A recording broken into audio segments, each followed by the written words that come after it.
Hi there, retro gamers. Today we are going to talk about the demo scene.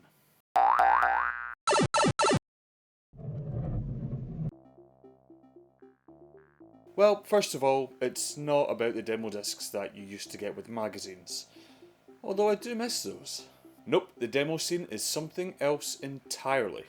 Wikipedia defines it as such. The demo scene is a computer art subculture that specialises in producing demos, which are audiovisual presentations which run in real time on a computer.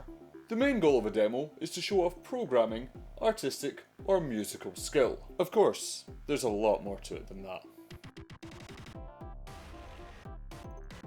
In the 1980s, home computers suddenly become affordable. A 3-year-old Scot even gets to watch his dad play a football game on the family's Commodore 64, which my mum then dropped a TV on. Never have forgiven her. Anyway, this influx of affordable computing allows people to express themselves and their skills in the form of demos, which are audio-visual presentations which run in real time on a computer. Just to be clear, these are not video files, these are executable programs running in real time. They started off as customised intro screens to games that had their copy protection cracked. The crackers were justifiably proud of their work. This escalates, with the intros becoming more and more complex and eventually turning into standalone demos. A competitive element is then born, and in the race to have the best demos, people start really pushing the limitations of what their chosen computer can do. The aim is to make something that will make everybody who watches it think, how in the holy hell did they do that? Back in the 80s, the internet is not as we know it today.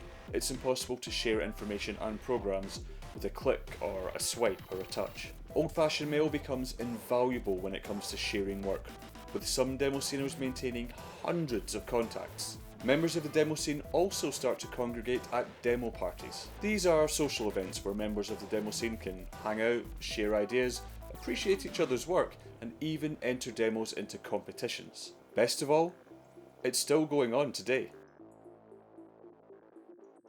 Today, the demo scene is still going strong, although things are a little different. By now, PC hardware is almost infinitely diverse and insanely powerful. While there are still demos that use the full power of modern machines, some demo sceners prefer to impose artificial limits on themselves. Amongst the most popular of these are the 4K and 64K competitions, where astounding 3D graphical and musical demos are created using an executable file that can be no larger than 4K or 64K. Just for perspective, a picture is bigger than that. There are also still competitions using retro hardware like the Commodore 64, the Amiga, the ZX Spectrum. Even today, on 30-year-old hardware, new abilities and techniques are still being discovered and unlocked. Now, this way of thinking, setting artificial limits in order to inspire creativity, is prevalent in a number of other ways and genres. In some ways, the concept of pushing against predefined hardware limits is written into the DNA of games development.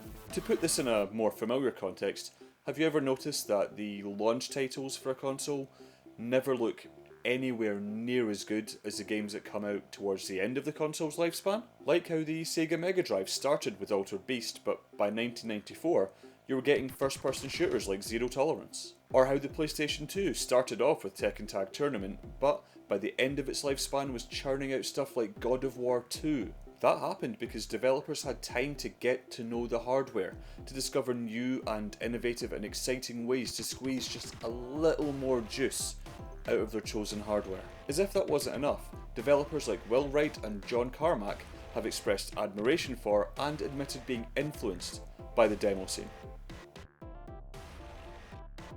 Demo parties still happen today, with examples like Sundown in England, NVScene in America, and countless others throughout Europe. If you really want to know more, check out a film called Mole Man 2. It's free to watch and download, and it goes into an amazing amount of detail about the subject. Also, it's worth mentioning that The Gathering in Norway, you know, the big LAN party that I'm going to, and Sachi's going to, and Amy Dallon's going to, and I've mentioned it like 1,000 times already. That started in 1991 as an Amiga demo party. And while nowadays it is a 5,000 person LAN event, its demo scene roots are still a huge part of the event, with competitions for demos, music, video, photography, programming, even cosplay. Please tell me what you think of the demo scene. Let me know your experiences of the demo scene. Perhaps you've made a demo, perhaps you've attended the party. Let me know in the comments below. You can also find me on Twitter at L_Pinata. Last time we were here, I asked if you'd completed anything from your piles of shame. Alex Curry admitted that he hadn't even touched Bioshock Infinite. Or gone home. Alex, get to fucking work. Remember to hit like and share and subscribe, and you could win this green nail polish. Also, check out Mitch Hudson Geek and Sundry vlogs because he makes cocktails. Gamey cocktails, boozy cocktails, tasty cocktails. That's all from me from now. I will be back in 2 weeks, and, as always, good work, retro gamers! I'll most likely kill you in the morning.